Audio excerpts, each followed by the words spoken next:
சிவசங்கரா தேவனே ஸ்ரீ சிவசங்கரா தேவனே. Shankaram Sivashankaram. Question from Kapaleeswaran. கடவுள் சிற்பங்களை பற்றிய குறிப்புகளில் பல்லவர் காலம் கிபி 7 முதல் 8ஆம் நூற்றாண்டுகளில் சிவனின் ஏகபாத மூர்த்தி பழமையான சிற்பங்களில் ஒன்றாக குறிப்பிடப்பட்டுள்ளது.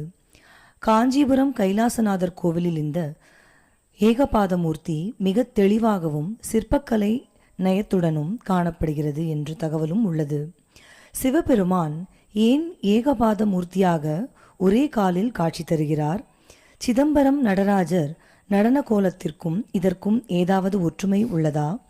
ஒரே பாதத்தில் இறைவன் நிற்பது என்பது முக்கியமான தெய்வீக அல்லது ஆன்மீக தத்துவத்தை விளக்குகின்றதா?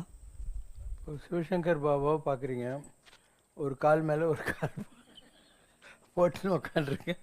கொஞ்சம் முன்னாடி 2 கால் கீழே வச்சு உக்காந்துனேன். இதுக்கு முன்னாடி இந்த கால் மேலே போட்டு உக்காந்து. These are all physical attributes. நாம் அதுக்கெல்லாம் ஒரு பெரிய மீனிங்கெல்லாம் தேடின்னு இருக்க வேண்டிய அவசியம் இல்லை. எதுக்குமே இப்போது திருவிக்கிரம அவதாரமும் சாமி எடுக்கிறாரு. ஒரு அடியால் மண் அழுக்கிறாரு, 2வது அடியில் ஆகாசத்தை அளந்து 3வது அடிக்கு எங்கடான்னா பலி சக்கரவர்த்தி என் தலைமையில் கால் வைங்கிறான் இல்லையா? அப்போ 3 முறையும் ஒவ்வொரு இடத்துல ஒரு மண். இப்போ கடவுள் என்பவன் ஒரு உருவம் அல்ல. பாருண்டான், பாருமீன்தான், பாரிடந்தான், பாரு அளந்தான். பாருனா பூமி. இப்போ சாமி என்ன பண்ணார்? கிருஷ்ணாவதாரத்தில் பூமியை சாப்பிட்டு யசோதை காட்டார் பாரு அப்படின்னு சொல்லிட்டு அதை துப்பி காமிச்சார். பார் உண்டான், பாருமீன்தான். பாண்டவர்களுக்காக தூது போன போது தன்னுடைய பாதங்கள் பூமியில் பட துரியோதனனை போய் பார்க்கறதுக்காக போனால தூதுனா. அப்போ பார் இடந்தான்னா நடந்தார், பூமியில் நடந்தார். திருவிக்கிரம அவதாரத்தில் பூமியை அளந்து காமிச்சார். பார் அளந்தான் அப்படிங்கிற மாதிரி. ஸோ உலகம் பூராவும் எங்கேயும் வியாபித்து இருக்கக்கூடிய ஒரு ஜோதி தான் கடவுள். அவனை உருவத்துக்குள்ளே கொண்டு வர்றதே வேஸ்ட்டு. எங்கனும் கச்சியப்ப சிவாச்சாரியார் சொல்கிறார் முருகனை பற்றி, எங்கனும் திருவதனங்கள்ங்கிறார். எல்லா இடத்துலையும் அவன் ஃபேஸ் தான் இருக்குது. எங்கனும் திருக்கரங்கள், எல்லா இடத்துலையும் அவன் கால்கள் கைகள் தான் இருக்குது. நீக்கமர நிறைந்து இருக்கிறான், எல்லா இடத்துலையும் அவன் தான் இருக்கிறாங்கிற மாதிரி. ஸோ கடவுள் உண்மையில் ஜோதி வடிவானவன். மகாபாரதத்தில் அர்ஜுனன் சொல்கிறான், கிருஷ்ணா நீ என் கூட இந்த மாதிரி தேர்வொட்டியாக உட்காந்துருக்கிற போது நீ எவ்வளோ பெரிய ஆள்னு எனக்கு ஒன்றுமே புரியல, நிஜமாக நீ யார் அப்படிங்கிறான். இவர் இந்த ஊனக்கண்ணை வச்சு என்னை பார்க்க முடியாதுடா, ஞான கண்ணை தரேன்னு அவனுக்கு ஞான கண்ணை திறந்து பஷ்யமே ருத்ர ரூபம்ங்கிறார். என்னுடைய ருத்ர ரூபத்தை பாருன்னு. அதில் பார்த்தா ஒன்று நெருப்பு, ஒன்று நீர், இந்த மாதிரி அப்படியே நீங்கள் கேலண்டரெல்லாம் பார்க்குற மாதிரி இருக்கு. அவன் பயந்து போய் நீ பழைய மாதிரி வாங்குறான். பழைய மாதிரி வர்றார். இது எனக்கு பயமாகுது, இதைத்தோட வேறு ஏதாவது வடிவம் இருக்கான்னு. அவர் சங்கு சக்கரத்தோட நீங்கள்லாம் கோயிலெல்லாம் பார்க்குற சிலை மாதிரி ஒரு வடிவத்தை காட்டுறார். அவன் சொல்கிறான், சாதாரணமாக ஒரு மாதிரி இருக்க, விஸ்வரூபத்தில் ஒரு மாதிரி இருக்க. இப்போ நான் கேட்டாக்கா சங்கு சக்கரை இந்த மாதிரி 4 கையில் இருக்கிற, நிஜமாக உன் வடிவம் தான் என்ன அப்படின்னு. அவர் சொல்கிறார், எனக்கு வடிவமே இல்லை, நான் ஜோதி. நம்முடைய தேவாரத்துக்குள்ள என்ன சொல்கிறான்? மிக்கு பரந்துள்ளன் ஜோதியான் புகின் அழகில்லை கிழக்க வேண்டாம். ஜோதி உலகத்தில் எங்கெல்லாம் இருக்கோ அதெல்லாம் கடவுள் தான். மிக்கு பரந்து உள்ளான் ஜோதியான் புகின் அழகில்லை. இதை எக்ஸ்பிளைன்லாம் பண்ண முடியாது. அதனால் கடவுளை பற்றி சொல்கிற போது சொல்கிறாங்க, ஏதுக்களாலும் எடுத்த மொழியாலும் சோதிக்க வேண்டாம். ஒய் இஃபு பட்டு வாட்டு இதெல்லாம் போட்டு ஆராய்ச்சியெல்லாம் பண்ணாத. ஏதுக்களாலும் எடுத்த மொழியாலும் சோதிக்க வேண்டாம். மிக்கு பரந்துள்ளன் ஜோதியான் புகின் அழகில்லை கிழக்க வேண்டாம் அப்படிங்கிறது தான் டெரிவேஷன். இப்போ நம்ம பார்க்குற கடவுளுடைய வடிவங்கள் நீங்கள் எதையெல்லாம் நம்புறீங்களோ, ராமர், கிருஷ்ணர், இயேசு, புத்தர், அம்பாள், காமாட்சி எல்லாம், இவங்கெல்லாம் முன்ன மாதிரி என்ன மாதிரி பூமியில் வந்தவங்க தான். ஷிர்டி சாய்பாபா பூமியில் வந்தவர் தானே. எல்லோரும் பூமியில் வந்தவங்க தான். அப்போ வையத்துள் வாழ்வாங்கு வாழ்ந்து வானுரையும் தெய்வ நிலையை அடைந்தார்கள். ஒரு value based outlook and value based லிவிங்கில் இருக்கிற போது 4 பேராவது அவங்கள கடவுள் மாதிரிங்கன்னு சொல்லுவாங்க இல்லையா? ஒன்று ஒரு மாதிரிடான்னு சொல்கிறது, லூஸுன்னு அர்த்தம், அவன் ஒரு மாதிரிடான். இன்னொன்று ஒரு மாதிரி அப்படின்னா இஸ் எ ரோல் மாடல்னு அர்த்தம். இப்போ சம்ரஷ்ணனில் நம்ம பாட்டு கூட ஒன்று இருக்குது, எம்மாதிரியும் இல்லாத ஒரு மாதிரியாக இருக்கின்றான், எது மாதிரியும் இல்லாத ஒரு புது மாதிரியாய் இருக்கின்றாய். அது மாதிரி இது மாதிரி என 1000 பேர்கள் சொன்னாலும் ஒரு மாதிரி என உன்னை சொன்னவர் உள்ளம் மாறிட வைக்கின்றாய். நீ உலகம் முழுதுக்கும் முன்மாதிரியாய் உன்னை நீயே தருகின்றாய். நீ எது மாதிரியும் இல்லாத ஒரு புது மாதிரியாய் இருக்கின்றாய். புத்தம் உலகத்துல ஒரு மனித சரீரத்துக்குள்ள யார் வந்தாலும் சரி, அவங்க எல்லார்கிட்டையும் குறை இருக்கும். அதில் உங்களுக்கு டவுட்டே தேவையில்லை. காஞ்சியில் மகா பெரியவர் இருந்தார். நம்மளே மகா பெரியவர் தான் சொல்கிறோம். அவர் 12 வயசில் ஒரு பிராமண குடும்பத்திலேருந்து வந்து 69வது மடாதிபதியாக மாறிட்டார்.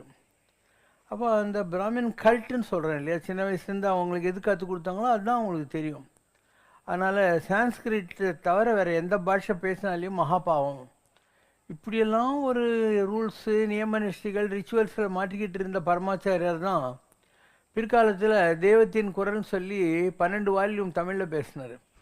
என்னெல்லாம் கடவுள் கடவுள் இல்லை, இதை பற்றியெல்லாம் 12 வால்யூம் தெய்வத்தின் குரல் தமிழுக்கு தானே சான்ஸ்கிரிட்லேருந்து டிரான்ஸ்லேட் பண்ணாங்க. உலகத்தில் எல்லாரும் தான் படிக்கிறாங்க. ஹஸ்பண்டு ஒய்ஃபு பிள்ளை அப்பா இதெல்லாம் வந்து விட்ட குறை தொட்ட குறை. ஏதோ ஒரு ஜென்மத்தில் பாக்கி இருந்தால் அவங்கெல்லாம் உங்களுக்கு பறக்கிறாங்க. அவங்க உங்களுக்கு பாக்கி இருந்தால் நல்லா படித்து பொறுப்பான பிள்ளைங்களா இருந்து உங்களை காப்பாற்றுறாங்க. நீங்கள் அவங்களுக்கு பாக்கி வச்சுருந்தாக்கா அவங்ககிட்டருந்து உனக்கு ₹1 பேராது. அக்கா கல்யாணத்துக்கு செலவு பண்ணல, என் சொத்தை பிச்சு கொடுணுவான், எனக்கு துட்டு கொடுணுவான். அம்மா புடவையை வந்து அடகு கடையில் வச்சு சாராயம் குடிக்கிறவன்லாங்கிறான் உலகத்தில். அதனால் இந்த உலகத்தில் எந்த ஒரு ரிலேஷன்ஷிப்புமே பொய் தான். எதையும் நம்பாத. Everything is stupid. No relationship is true. இதெல்லாம் கடன். போன ஜென்மத்தில் விட்ட குறை தொட்ட குறை இல்லையா, அதுக்காக வந்தது தான் உறவுகள் எல்லாம். ஒரு ஐயர் இருந்தார். அவருக்கு 2 குழந்தை பிறந்துச்சு. அவருக்கு இந்த குழந்தைங்க பாஷை தெரியும், ஓகேவா. அதனால் அந்த 2 குழந்தை ஏதோ பேசிக்குதேன்னு காது கொடுத்து கேட்குறாரு. ஒரு குழந்தை சொல்லுது, நீ எதுக்கு வந்தேன்ட்டு. இந்த ஐயருக்கு, நான் ஒரு போன ஜென்மத்தில் ஒரு டின்னு எண்ணெய் பாக்கி வச்சுக்கிறேன், அதை கொடுத்துட்டு போகலான்னு வந்துக்கிறேன் அப்படின்னு. அடுத்த குழந்தைக்கு, நீ எதுக்கு வந்துக்கிறேன், நான் இவனுக்கு ஒரு கூட பணம் பாக்கி வச்சுக்கிறேன், எல்லாம் இந்த ஐயரு எனக்கு எண்ணெய் டின்னு பாக்கி வச்சுருக்கேன், அதை வசூல் பண்ணுறதுக்கு வந்திருக்கேன். அடுத்த குழந்தை சொல்லுது, நான் இவனுக்கு ஒரு கூட பொண்ணு தரணும், அதுக்காக தான் வந்துக்கிறேன். ஐயர் பார்த்தான், நம்மளும் ஏழை, எதுக்கு 2 குழந்தைங்க சொல்லி ஒரு டின்னு எண்ணெய் வாங்கியார் சொல்லி, இந்த குழந்தை இல்லை எண்ணெய் டின்னு பாக்கி கேஸ், அதுக்கு ஃபுல்லாக ஒரு ட்ராப் விடாது தேய்ச்சான். அது செத்து போச்சு. ஒரே ஒரு குழந்தை தாங்குது. இப்போது ஒய்ஃப் கிட்ட சொல்கிறான், அவன் கையால் நீ ₹1 கூட வாங்கக்கூடாது, ஏன்னா அவன் நம்ம கொடுத்தான்னாக்கா அவன் இருக்க மாட்டான் நமக்கு அப்படின்னு. அவன் பெரிய புலவர் ஆயிடுறான். நாட்டில் ரொம்ப நல்லா பாட்டு பாடினதுக்காக ராஜா அவனை யானை மேலே உட்கார வச்சு ஒரு கூட நிறைய பொண்ணு கொடுத்து வீட்டில் விட்டு சொல்லி அனுப்புகிறான்.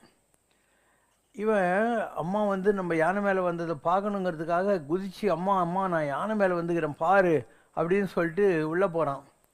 அப்பங்காரன், ஏன்டா கூட பொண்ணை விட்டுட்டியேன்னு தூக்குறான் பாரு, அவன் உள்ளே செத்துப்பிட்டான். உலகத்தில் எல்லாமே பாக்கி தான். எதுவுமே இந்த உலகத்தில் கொடுக்கல் வாங்கல் எதுவும் நிஜம் கிடையாது. அதனால் யாராவது ஒன்று ஏமாற்றிட்டான்னு வை, பணம் வாங்கின்னு வருத்தப்பட்டு பிரயோஜனம் இல்லை. அவனுக்கு நீ பாக்கி போன ஜென்மத்தில், இந்த ஜென்மத்தில் கடன் தீர்ந்து போச்சுன்னு வச்சுக்கோ.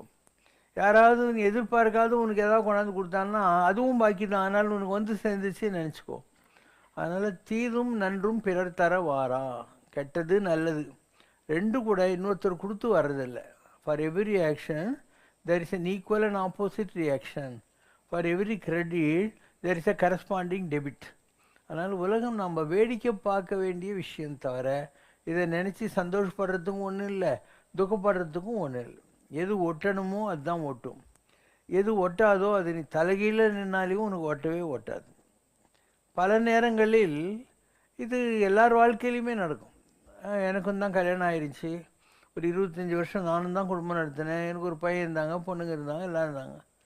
எனக்கு 48வது வயசில் என் 48வது வயசுன்றது ஒரு லேண்ட்மார்க் மாதிரி எல்லாருக்குமே, உங்களுக்கும் சரி எனக்கும் சரி.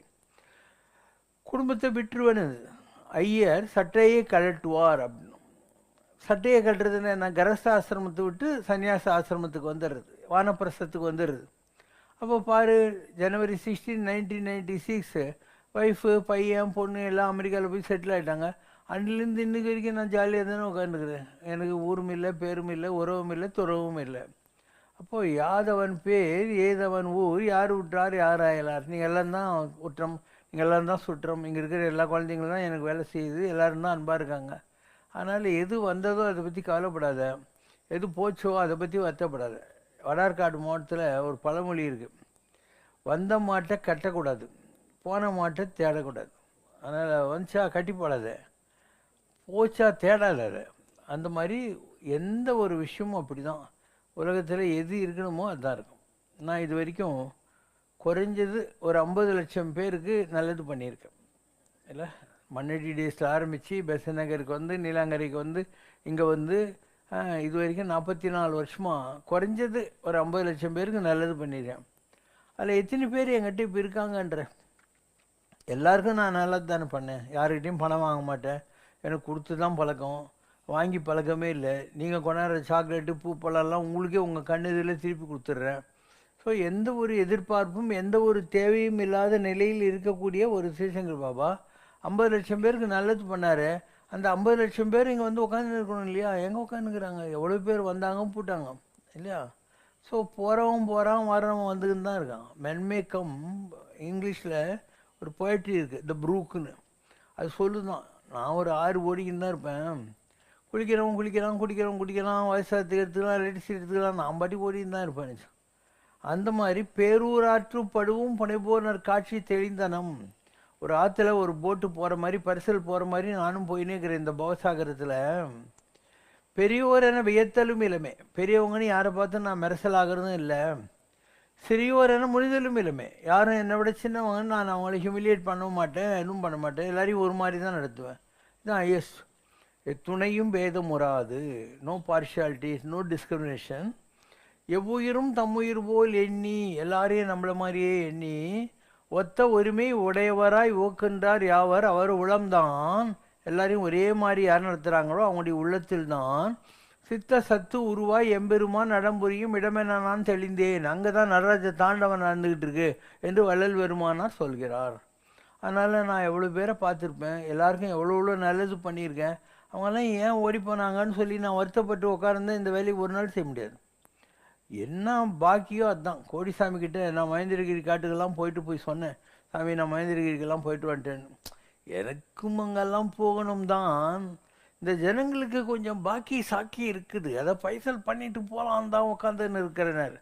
அப்போ அவ்வளோ பெரிய நிலைகளை தொட்ட கோடிசாமி எதுக்கு வந்து புரைப்பாளத்தில் உட்காந்துருக்கணும் ஜமீன்தார் விட்டு மொட்டை மாட்டில்? அவர் சாமி ஆகிறதுக்காக யாராவது சோடா வாங்கி கொடுத்துருப்பான், ஒரு துண்டு வாங்கி கொடுத்துருப்பான், என் கூட தினையில் படுத்துக்கோன்னு சொல்லியிருப்பான்.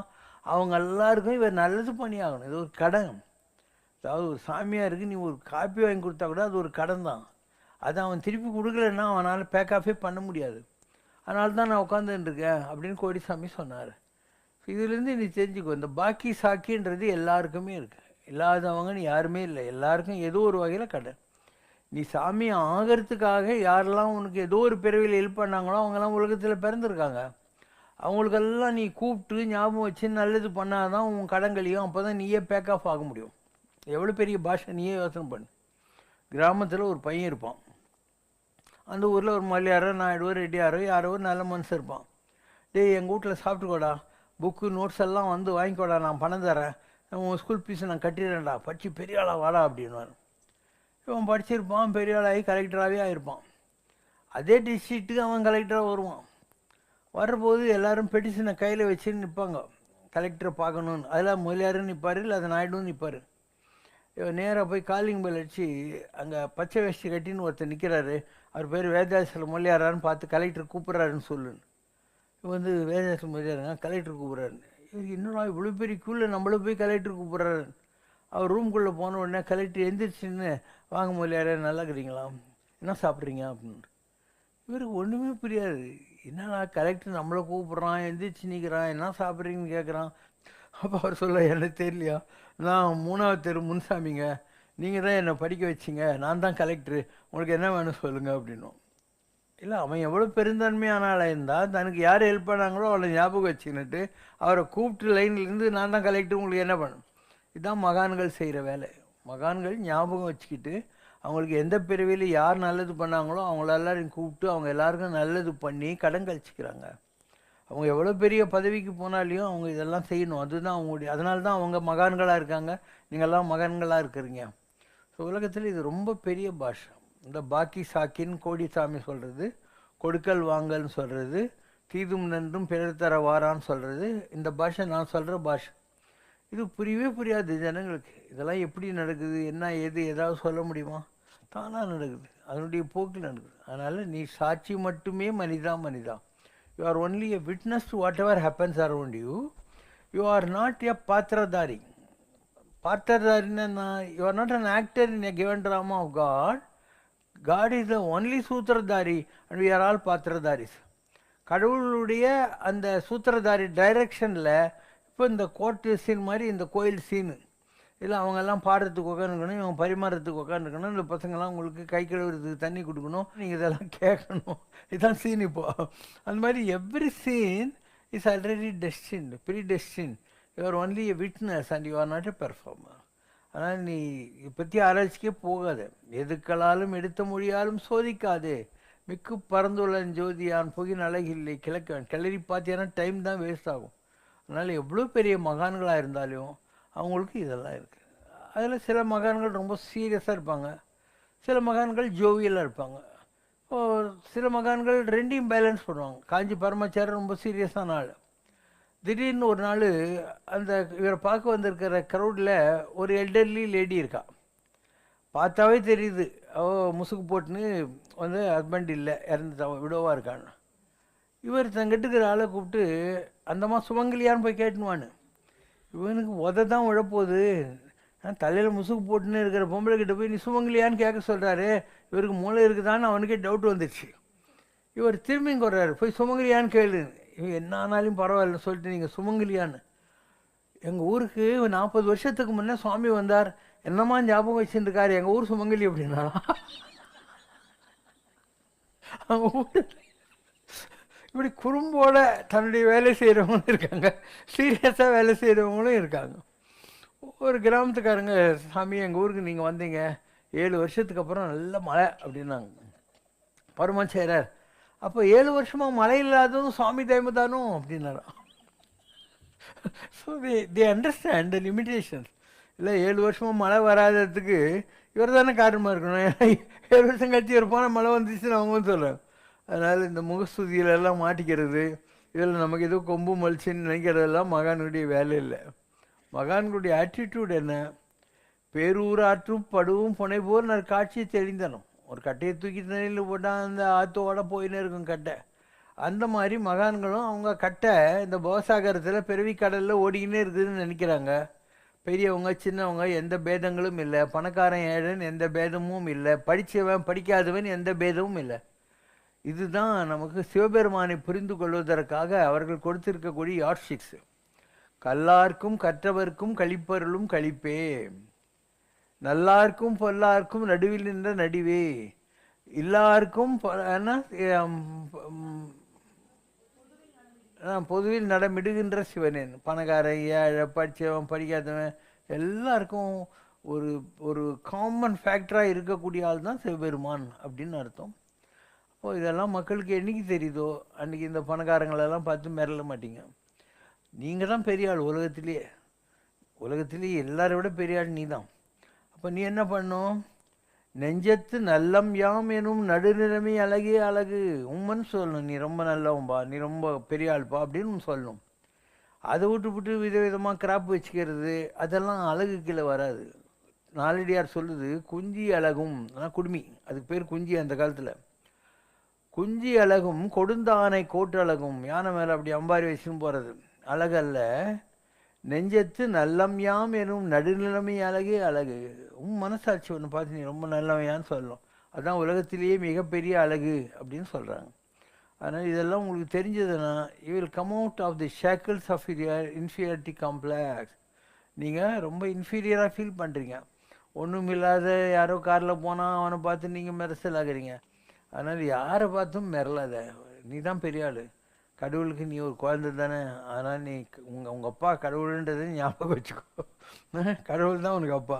இடர்களையும் மாதா பிதாவென நான் வரித்தேன், இனி யாதாமால் யாதாமினி, என் கஷ்டத்தெல்லாம் போக்குற அப்பா அம்மாவை நான் உன்னை வச்சுன்னு இருக்கேன், எனக்கு என்னன்னா என்ன நீ தான் பார்த்துக்க போகிற. தடித்த ஓர் மகனை தாயடித்தால் தந்தை அணைப்பன், பெருதுருகால் தந்தை அடிப்பின் தாயணைப்பல், இங்கு எனக்கு உற்ற தந்தையும் தாயும் பொடித்திருமே நீ அம்பல ஆடும் புனிதா நீ ஆதலாலே, என்னை அடித்தது போதும் அணைத்திடல் வேண்டும் அம்மையப்பா இனி ஆற்றேன். ஒரு துடுக்கு பையங்கிறான்னா அம்மா அச்சா அப்பங்காரன் ஓடி வருவான், ஏண்டி குழந்தை அடிக்கிறேன், அப்பங்காரன் அடிக்கிற போது அம்மா ஓடி வர, ஏங்க பச்சை குழந்தைய போத்து இப்படி பண்ணுறீங்கன்ட்டு. எனக்கு அப்பா அம்மா ரெண்டுமே சிவபெருமானி நீ தான், நீ என்னை கஷ்டம் கொடுத்தியானா நான் யாருக்கிட்டையா போய் சொல்கிறது, என்னை அடிக்காத, எனக்கு கஷ்டம்லாம் கொடுக்காத அப்படின்னு அர்த்தம். ஆழ்வாரும் இதே தான் சொல்கிறார். தரு துயரம் தடாயேல் என் சரணல்லார் சரண் இல்லை, விரைகுழு மலர்பொழிசூர் வித்துவ கோட்டு அம்மானே, அரிசனத்தால் ஈன்றதாய் அடித்திட்டு மற்ற அவள் தான் நல்லிணைந்து அழுங்குழவி அதுபோன்று இருந்தானே. வித்துவக்கோடுன்னு கேரளாவில் இருக்குது பெருமாள் கோயில். அங்கே இருக்கக்கூடிய பெருமாள், நீ ஏதாவது கஷ்டத்தை கொடுத்தியானா நான் யாருக்கிட்டையா போவேன், ஒரு குழந்தைய அம்மாக்காரி அடித்தா கூட அந்த குழந்தை அம்மா அப்படின்னு கத்துது இல்லை, அந்த மாதிரி நீ எனக்கு எந்த கஷ்டம் கொடுத்தாலும் பாவி நான் உங்கள்கிட்ட தாண்டா வந்து சரண்டர் ஆகணும் அப்படின்னு அர்த்தம். ஸோ நீங்கள் எதையுமே படிக்கிறது இல்லை. இந்த காலத்தில் தமிழே மறைஞ்சி போயிடுச்சு. இதெல்லாம் வந்து நல்ல இலக்கியமெல்லாம் தமிழில் இருக்குது, சூப்பர் இலக்கியங்கள்லாம் இருக்குது. நம்மள மாதிரி பக்தி எல்லாம் வந்து எந்த லாங்குவேஜ்லையும் கிடையாது. நான் அடிச்சு சொல்கிறேன் உனக்கு. ரெவரண்ட் ஃபாதர் தனிநாயக அடிகள்னு ஒருத்தர் இருந்தார் ஸ்ரீலங்காவில். அவர் சொல்கிறார், தூதின் மொழி பிரெஞ்சு என்று சொன்னால், காதலின் மொழி இத்தாலியம் என்று சொன்னால், தத்துவத்தின் மொழி சமஸ்கிருதம் என்று சொன்னால், வணிகத்தின் மொழி ஆங்கிலம் என்று சொன்னால், சமயத்தின் மொழி தமிழ்னர். சரி அப்படிலாம் சொல்கிறேன் நாங்கள், நீ வேணால் பாரு. இயேசுநாதரை பற்றி எஸ்ஏ கிருஷ்ணபிள்ளை எழுதின ரட்சணி யாத்திரிகம் கிறிஸ்டிய மதத்தை பற்றி தமிழில் இருக்குது. சிவக சிந்தாமணி ஜெயின மதத்தை பற்றி திருத்தக்க தேவர் எழுது தமிழில் இருக்குது. சிலப்பதிகாரம் புத்த மதத்தை பற்றி இளங்கோடி எழுது தமிழில் இருக்குது. உமருப்புலவர் எழுதிய சீராபுராணம் இஸ்லாம் மதத்தை பற்றி தமிழில் இருக்குது. 4000 தீப பிரபந்தம் இருக்கு இல்லையா, அதெல்லாம் வந்து திருவாய்மொழி, அதெல்லாம் வந்து தமிழில் இருக்குது. தேவாரம் திருவாசகெல்லாம் தமிழில் இருக்குது. ஸோ எல்லா மதத்தை பற்றியும் தமிழில் இருக்குது பார்த்தியா அப்படின்னாரு. அதுதானே உண்மை. வேறு எந்த லாங்குவேஜாவது உலகத்தில் எல்லா மதங்களை பற்றி இந்த மாதிரியான படைப்புகள் எல்லாம் இருக்கிறதா? அதனால் தமிழ் ரொம்ப அற்புதமான பாஷை. அதனால் ஆரியன் கண்டாய் தமிழன் கண்டாய் அப்படிங்கிறாங்க. அதாவது ஆரியன்னா வடமொழி, தமிழர்னாக்கா திராவிட மொழி. அதனால் இந்த பாணினின்னு ஒருத்தர் இருக்கார் இல்லையா, அவருக்கு வடமொழியை கொடுத்தார் சிவபெருமான். நம்முடைய அகஸ்திய பெருமானுக்கு தமிழை கொடுத்தார். எங்கே கொடுத்தாரு? மண்ணு புகழ் மகேந்திரகிரியில் ஈசன் அருளிய பனுவல், உலக புகழ் பெற்ற மகேந்திரகிரி மலை கன்னியாகுமரி கிட்ட இருக்குது. அந்த இடத்துல ஈஸ்வரன் கொடுத்தான், பாணினிக்கு வடமொழியையும் அகஸ்தியருக்கு தமிழையும் கொடுத்தான் அப்படின்னு சொல்லி பாடுறார். அப்போ ஆரியன் கண்டாய் தமிழன் கண்டாய் இடத்துல என்ன விஷயம்? ஆரியம்போல் உலக வழக்கு அழிந்து ஒளிந்து சிதையாவும் வடமொழி இன்னைக்கு இல்லை, அதெல்லாம் அழிஞ்சு போச்சு. யாரோ கொஞ்சம் பேர் பண்டிதர்கள் தான் அது பண்ணுறாங்க, பேச்சு வழக்கில் அது இல்லை. மார்க்கு கிடைக்குதுன்னு சில ஸ்கூல்லலாம் சான்ஸ்கிரிட் வச்சுருக்காங்க. அண்டு இந்த ஐருங்க அவங்கெல்லாம் சான்ஸ்கிரிட் காலேஜில் போய் படித்து கோயில் புரோகிதம் அந்த மாதிரி வேலைகளுக்காக அதை படிக்கிறாங்க. அதனால் ஆரியன் கண்டாய், அடுத்தது நான் தமிழன் கண்டாய். இன்றைக்கும் பேச்சு வழக்கு இருக்கான், அதை வச்சு தான் சொல்கிறாங்க. ஆரியம்போல் உலக வழக்கு அழிந்து ஒளிந்து சிதையாத உன் சீரிழமை திறமையந்து, உன்னுடைய இளமையை பார்த்து நான் செயல் மறந்து போற்றுகின்றேன், மெய் மறந்து உன்னை கும்பிட்டுன்னுக்கிறேன் அப்படின்னு அர்த்தம். அதனால் உலகத்தில் எல்லாமே நல்ல விஷயங்கள் தான். நாம் இருக்கிறத விட்டு பறக்கிறத பிடிக்கிற ஆளுங்க தான். நம்ம நல்லா தான் இருந்தோம். நம்ம ஆளுங்க ரொம்ப அறிவாளிங்களாக இருந்தாங்க. இந்த 19th century ஒரு படுபாவி வந்தான் இந்தியாவுக்கு, மெக்காலேன்னு பேர் அவனுக்கு. அவன் பார்த்தான் இவங்கெல்லாம் ரொம்ப அறிவாளிங்களாக இருக்காங்க, இவங்களெல்லாம் முட்டாளாக்கணுன்னா இவங்க லாங்குவேஜ் இவங்க கல்ச்சரெல்லாம் மறக்கடிச்சு நாம் இங்கிலீஷை திணிக்கணும்னா. ஸோ அது அவன் மெக்காலிஸ் எஜுகேஷன் வந்து ட்ரெஸ்ஸுக்கு புஸ்குன்னு நல்லா பஞ்சகச்சம் கட்டியிருந்த டர்பன் கட்டியிருந்த மொழியாருங்க ஐயங்காருங்க எல்லாம் இங்கிலீஷ் படிச்சுவிட்டு எல்லாம் கவர்மெண்ட்டில் போய் தூய் பாஷி திரிபாஷின்னு வேலைக்கு சேர்ந்தானுங்க. அவங்க கிட்ட போய் இவங்க தான் வேலையெல்லாம் வந்து செஞ்சுக்கிட்டு இருந்தானுங்க. எல்லாம் டர்பனு பஞ்சகச்சம் அந்த மாதிரி இருந்தாங்க. அதனால் சமுதாயத்தில் ஒரு காழ்ப்புணர்ச்சி வந்துச்சு. ஏன்னா அந்த காலத்தில் பிராமின்ஸ் எல்லாம் இந்த மாதிரி வேலைக்கு போகக்கூடாது. ஒரு கிராமம் இருக்குதுன்னா கிராமத்தில் கந்தர்வ வேதம்னு பேர், நாதஸ்வரம் அதெல்லாம். அந்த ஊரில் பார்பர்னு சொல்லுவோம் இல்லையா, அவங்க 5 மணிக்கு எழுந்திரிச்சு நாதஸ்வரம் வாசித்து ஊர் ஊராக பிபின்னு சும்மா சூப்பராக பண்ணிவிடுவாங்க. எல்லோரையும் நல்ல மூடு வர வைப்பாங்க. அவங்களே தான் டாக்டர்ஸ் கூட. ஸோ அந்த காலத்தில் எந்த ஒரு எம்பிபிஎஸ் டாக்டர் ஜிசிஎம்லாம் கிடையாது. யாருக்காவது ஒன்றா அவங்க பேரே மருத்துவர் தான், அவங்கள தான் கூட்டின்னு வருவாங்க. அவங்க வைத்தியமெல்லாம் தெரியும். அந்த காலத்தில் ஒரு கல்யாணம் நடக்குதுன்னா அதில் பார்பருக்கு தான் முதல்ல வேஷ்டி துண்டு படி அரிசி எல்லாம் துட்டு கொடுப்பாங்க. அப்புறம் தான் ஆயிருக்கேன். அப்படி இருந்தாங்க. 6 மணிக்கு ஐயர் என்ன பண்ணுவார், கற்றாங்கே எரியோம்பி அந்தனர் வாழ்த்தில்லை கற்று வேதங்களை கற்று நெருப்பை வளர்த்து பூஜையெல்லாம் பண்ணக்கூடிய பிராமணர்கள் வசிக்கின்ற திருச்சிற்றம்பலம் என்று சொல்லக்கூடிய சிதம்பரம். இவங்க யாக நெருப்பை வளர்த்துட்டு ஊரெல்லாம் நல்லா இருக்கணும், சர்வோஜனோ சுகினோ பவந்து, உலகெல்லாம் நல்லா இருக்கணும் அப்படின்னு பண்ணாங்க. இப்படி தான் நம்ம சமுதாயம் இருந்துச்சு. இப்போ ஒவ்வொருத்தருக்கும் ஒவ்வொரு வேலை இருந்தது. முதலியார்ன்றீங்க இல்லையா, அவங்க யார்? தேவர் ஆல் சோல்ஜர்ஸ். அவங்க பேர் என்ன? சேனை முதலியார்கள். பிள்ளையாருக்கு பேர் என்ன? சேனை முதலியார், விஸ்வக்சேனர் அப்படின்னு அர்த்தம். ஸோ முதலியாருங்கெல்லாம் யார்? அவங்கெல்லாம் இது சோல்ஜர்ஸ், சத்திரியர்கள். அதுக்கப்புறம் வைசியர்கள், பிஸ்னஸ் பண்ணுறவங்க. அதுக்கப்புறம் விவசாயம் செய்கிறாங்க இல்லையா, அவங்கெல்லாம் சூத்திரர்கள்னாங்க. So portfolio management, this is almost like division of labour. பிற்காலத்தில் இருந்த பிரிச்சுக்கிறாங்க இல்லையா, ஒரு ஃபேக்ட்ரியில் டிராயிங் பண்ணுறவன் ஒருத்தன், லேத் பண்ணுறவன் ஒருத்தன், இந்த மாதிரி பெயிண்ட் அடிக்கிறவன் ஒருத்தன் ஒரு ஃபேக்ட்ரியில் இன்றைக்கி இருக்குது இல்லையா, அதுதான் டிவிஷன் ஆஃப் லேபர். அந்த மாதிரி தான் நம்ம சொசைட்டி இருந்தது. யாரும் தாழ்ச்சி உயர்ச்சி சொல்லல் பாவம். யாரும் பெரியவங்கள யாரும் சொன்னதில்லை. ஜாதியினால் மக்களை பிரிக்காதீங்க. சாதி இரண்டொழிய வேறில்லை, இட்டார் பெரியோர் இடாதோர் ஈகுலத்தார். யார் தான தர்மம் பண்ணானோ அவன்லாம் நல்ல குலம், தான தர்மம் பண்ணாத பிசினரி கசனெல்லாம் வந்து கீழ்குலம். இதுதான் ஔவையார் சொல்லுகிறது. இப்போ எவ்வளோ அழகாக இருந்தது நம்ம சொசைட்டி. இந்த பிராமணர்கள் எல்லாம் வெள்ளைக்காரங்கிட்ட வேலைக்கு போனாங்க. அதுக்கப்புறம் சமுதாயத்தில் வேணும்னா நம்மக்கிட்ட, ஆனால் பிராமணனை மதிச்சாங்க. அவங்க வயலில் விளையிற முதல்ல அறுவடைலாம் ஐயருங்களுக்கு கொண்டாந்து கொடுப்பாங்க. அவங்கள ரொம்ப மதிச்சாங்க. அண்டு பார்பர்ஸாக மதிச்சாங்க. இதெல்லாம் நல்லா இருந்த சொசைட்டி தான் அது. எப்போ இவன் இந்த வேலையை விட்டுவிட்டு அங்கே போனானோ, இருக்கிறத விட்டு பறக்கிறதுக்கு போனானோ, அப்போ அடுறான்னா இவன் இருக்கிறத விட்டு போனதுனால இவனுக்குள்ளே மரியாதை போயிடுச்சு. இவன் ஒழுங்காக இருந்திருந்தானாக்கா இவனுடைய மரியாதையும் இவன் காப்பாற்றிருப்பான். சொசைட்டியில் இன்றைக்கி வரைக்கும் இவனுக்கு எல்லோரும் மரியாதை கொடுத்துருப்பாங்க. இப்படி எல்லா வகையிலையும் இந்த சமுதாயம் பாழ்பட்டு போன, புறையோடி போன ஒரு காலகட்டத்தில் நாம் இருக்கிறோம். ஒரு வகையில் இந்த ஜாதி இதெல்லாம் ஒழிச்சது நான் தான். இங்கே யார் எந்த ஜாதின்னு யாருக்காவது தெரியுமா? எல்லாருக்கும் ஒரே ட்ரீட்மெண்ட்டு தான். நம்ம ஜாதியெல்லாம் பார்க்குற பழக்கமே கிடையாது. ஸோ இதெல்லாம் மக்களுக்கு புரிகிற காலம் வந்தால் நம்ம பாலிசிஸ் எப்படின்னு தெரியும். புரியாத வரைக்கும் இப்படி தான் எல்லாம் தடுமாறின்னு இருப்பானுங்க. What aspects of our nature are inherited through our family and what arises from karma, free will or the evolution of the soul? More than the birth, the brought up makes a difference. ஒரு ஆள் 2 கிளியை பிடிச்சான். ஒரு கிளியை கொண்டு போய் ஒரு கசாப் கடைக்காரங்கிட்ட கொடுத்தான். ஒரு கிளியை ஐயர் வீட்டில் விட்டான். ஒரு 3 மாதம் கழித்து பார்த்தாக்கா கசாப் கடைக்காரன் வீட்டில் விட்டு கிளி வெட்டு குத்து கொல்ல அப்படின்னுது. ஐயர் வீட்டில் விட்டது மாங்கல்யம் தந்தனம் வேணால் சுகலாம் பரதம் சொல்லினுது. அதனால் வளர்ப்பு மேக்ஸ் எ பிக் டிஃப்ரென்ஸ். பிறப்பை விட அவங்க வளர்கிற இடம் சூழல் இது it makes a lot of difference.